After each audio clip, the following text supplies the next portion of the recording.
Hello, I'm Nidali from Center for DNA Fingerprinting and Diagnostics, India. And before I get into my research, I want to discuss one of the largest threats to food security, global health, and development today. That is antimicrobial resistance. Antimicrobial resistance can affect anyone of any age in any country. It considerably increases the duration of hospital stays, medical costs, and mortality. A growing number of infections are becoming difficult to treat, such as tuberculosis, typhoid, pneumonia, and the list goes on, as the antibiotic to treat them becomes less effective. So, how can we solve this problem? We can combat antimicrobial resistance through infection control, surveillance, spreading awareness and promotion of rational use of antibiotics, and through basic and applied research that includes everything: understanding of microbial pathogenesis, diagnostics, vaccines, drug discovery, and therapeutics. The fundamental of these research lies in understanding the cellular and molecular processes by studying the structure, function, and mechanism of action of its various components. And this is exactly what I have done. I have studied the function, structure, and mechanism of bacterial endoribonuclease RNA-Z. These studies emphasize it as a potential target for drug discovery and therapeutics, since preferential processing and degradation of RNA by RNA-Z renders it a central player in the homeostasis of the cell, and its function is essential for cell survival. It plays a critical role in pathogenic bacterial virulence. All of RNA-Z homologue, including the ones present in the pathogenic bacterial species, are structurally and functionally very similar, and these homologues are absent in animal or human, thus reducing the risk of any non-targeted effect. So what basically is RNA-Z? RNA-Z is a 1061 amino acid long polypeptide encoded by RNA gene with a catalytic domain in its N-terminal half and a degradosome assembly domain in its C-terminal half. RNA-Z is involved in global mRNA turnover, maturation of tRNA and rRNAs, and although it's an essential endoribonuclease, its C-terminal half is dispensable for viability. Here is a linear representation of the functionally important residues of RNA-Z. RNA-Z has a 5' sensor pocket with a critical residue R169 that is allosterically regulated by 5' end of RNA, and 5' monophosphate is associated with maximal activity. It also has an active site pocket that includes residues D303 and D346. All these residues are present in the N-terminal half and are retained in all the truncations, such as 529, 493, 438, 418, and 395 delta, where there is complete absence of small domain along with the zinc link that contributes in oligomerization. With this background, I am going to start my talk, Two Halves, Two Tails of RNA-Z. In the first part, I will talk about cross-subunit catalysis and intragenic complementation. Then I will discuss a new phenomenon labeled as recessive resurrection, and lastly, aggregate or condensate-dependent toxicity. One assay that I have used throughout to test for viability is the blue-white assay. The phenotype of viability or lethality of RNA-Z was investigated through a RNA plus LAG-Z plus unstable single copy shelter plasmid that gives perceptible blue color on X-gal supplemented plates to the colonies that are chromosomally delta lac. So when RNA allele is lethal, then even without the selection marker, only blue colonies will be observed on the plates, as cells that have lost the shelter plasmid can't grow.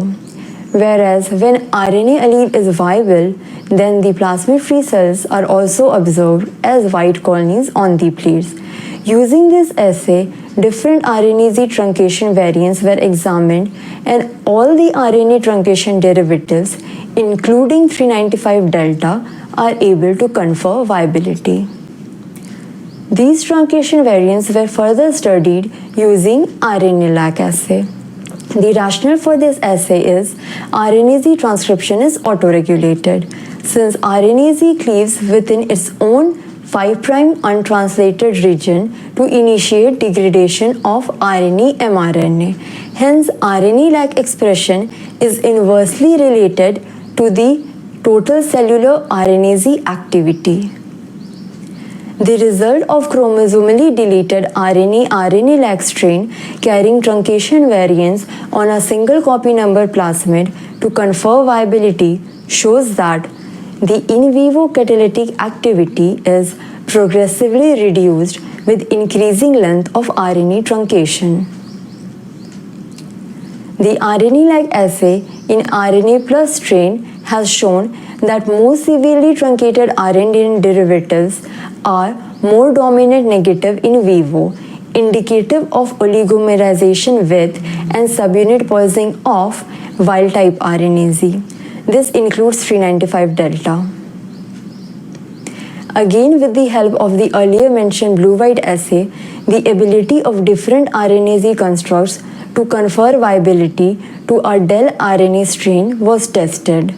Based on the assay, visible white colonies indicating viability appeared on RNA plus 529 delta, 493 delta, and 395 delta, while 5' sensor mutation R169Q was lethal in RNase delta CTH and active site mutation D03A and even in full-length RNase. Interestingly, there is a restoration of viability upon co-expression of these pairs of lethal RNA allele, demonstrating in vivo intragenic complementation. As can be seen in the panels, that viability is conferred when expressed together from two different polypeptides, but not from the same polypeptide. Even RNase 395 delta polypeptide with individually lethal sensor or catalytic mutations confer viability when co-expressed. This restoration of viability upon co-expression of pairs of lethal RNA allele was also reconstituted in vitro. RNase truncation derivatives were purified and used in RNase cleavage assay together with a 13-mer 3' and fluorescein labeled RNA substrate. This releases a 5-mer cleavage product which was observed along with the temporal increase in product formation upon combined addition of the pair of polypeptide, each individually inactive. Hence, the findings so far suggest that 395 delta, lacking all known sequences for oligomerization, does oligomerizes, and its RNA cleavage mechanism is apparently through 5' sensing by one subunit and endonuclease cleavage by another. But a cross-subunit sensing and cleavage mechanism is incompatible with a model of monomer catalytic activity. So, are they forming dimers? If yes, then how? Could RNA binding play a role in dimer assembly? To check this, I have done size exclusion chromatography with a 13-mer RNA substrate having 2' methoxy groups on ribose moieties so it can bind to RNase without getting cleaved. Control proteins showed no difference with the absence of RNA, green line, and presence of it, the black line. But 395 delta, which showed no effect with change in salt concentration, does show different elution pattern with different amounts of RNA. Both RNase 395 delta and 493 delta variants showed slower elution profile in the absence of non-cleavable RNA, which is interpreted as monomer, than in its presence, which is interpreted as dimer. Conclusion from this part of the work is that intragenic complementation occurs by RNA-facilitated oligomerization and cross-subunit catalysis between a pair of RNase 395 delta polypeptides. This elucidation of the structure and catalytic property of RNase is important for the development of effective antimicrobials targeting RNase, which emphasizes it as a potential target in drug discovery and antibiotic resistance studies. With this, we move on to another interesting part of the work, which started as the study of the effects of lethal mutations on RNase activity. The 5' sensor and active site mutation confer dominant negativity when C-terminal half is deleted. This was demonstrated by the RNA-lag assay in both chromosomal 493 delta and RNA plus, carrying the indicated RNA-Z variants. The red line in these figure represent RNA-lag value of RNA strain with vector, and as RNA-lag expression is inversely related to RNA-Z activity, so any bar higher than the red line means lesser activity than the wild type, indicative of dominant negativity. An expected outcome of oligomerization of RNA-Z with lethal mutations.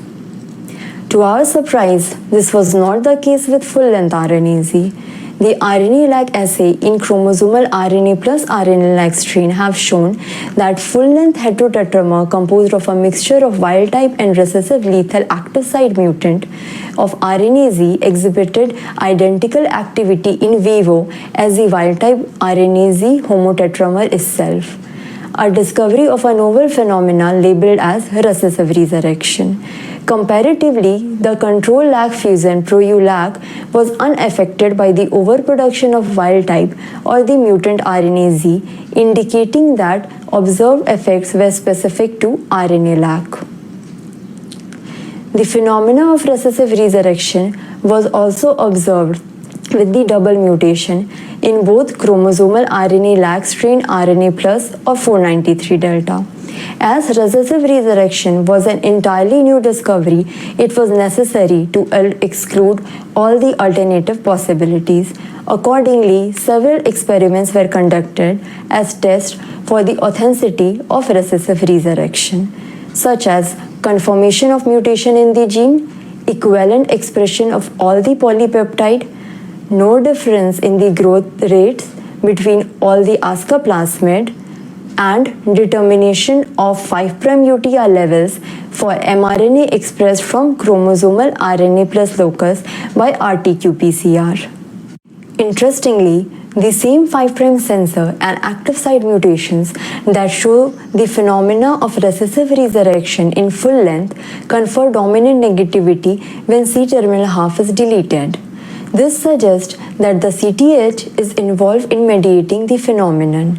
Accordingly, the proposed model is that CTH mediates a rate-determining initial step in catalysis, which may perhaps be the binding and channeling of RNA substrate for NTH endonucleolytic action. Conclusion of this part is a new genetic phenomena was discovered which can help in identification of previously unidentified genetic defects due to single copy gene dosage masking the phenotype in a diploid organism. This novel phenomena should be actively looked after in all species, especially human. One approach to identify them in diploid organism may be to focus on genes that are known to display haploinsufficiency phenotypes, and then to identify missense mutations in them which lead to a loss of function in the homozygote and yet create no haplosufficiency defect in the heterozygous individual. Moving further into the C-terminal half and last part of my work, this is the linear representation of the CTH of RNA-Z. The non-catalytic CTH of RNA-Z harbors RNA binding domain RBD, membrane targeting sequence MTS, and serves as scaffold for other proteins of degradosome PNPase, enolase, and RHLB. The characteristic feature of being unstructured is highly conserved, implying that the disordered region could be having a significant physiological role. The last part of my talk deals with finding an explanation of RNA toxicity in E. coli. Toxicity of RNA-Z and its variants were tested by expressing it in a wild-type strain. The plasmid expressing RNA-Z and its variants were IPTG-regulated ASCA plasmid. This means that an increase in the IPTG concentration would result in an increased gene expression. Therefore, an inverse relationship is expected between IPTG concentration at which absence of colonies are observed and the level of toxicity. As can be observed in the results, the vector is not toxic at any concentration, and wild-type RNA-Z is toxic at 50 micromolar. This toxicity appears to be decreasing with truncation of CTH as observed for 529, 493 and 395 delta. Surprisingly, toxicity of RNA-Z is independent of its activity, as even catalytically inactive polypeptides are toxic. This toxicity also decreases with CTH truncation. The CTH by itself also conferred toxicity at 50 micromolar IPTG, which is equivalent to the toxicity conferred by full-length RNA-Z. This made it clear that the C-terminal half is responsible for toxicity, and so the components of CTH were further tested. Degradosome does not appear to play any role in RNA-Z toxicity, whereas membrane binding might have a role. Toxicity could also be due to aggregation in the bacterial cytoplasm, similar to amyloidogenic proteins in eukaryotic cell. Such property of RNA-Z is also consistent with the high propensity of intrinsically disordered region IDR found in CTH. Further, microscopy studies with IBPA YFP fluorescent fusion proteins were done, and it was noticed that the membrane localized polar foci was observed only in strains expressing CTH of RNA-Z, either in truncation or full length. Binding of IBPA and foci formation does indicate aggregate or condensate formations. Further experiments are being done in this direction. Our current model is that the aggregation or condensate formation of RNA-Z occurs due to multivalent interactions of IDRs and RNA binding by RBD, and the toxicity is the result of an overall increase in the local concentration of these formations due to membrane localization of E. coli RNA-Z. These results will have further implications as they suggest a mechanism similar to the formation of aggregate, prion, amyloid or phase-separated liquid or gel-like condensate. These are already known to be the cause of many diseases and disorders in animals and humans.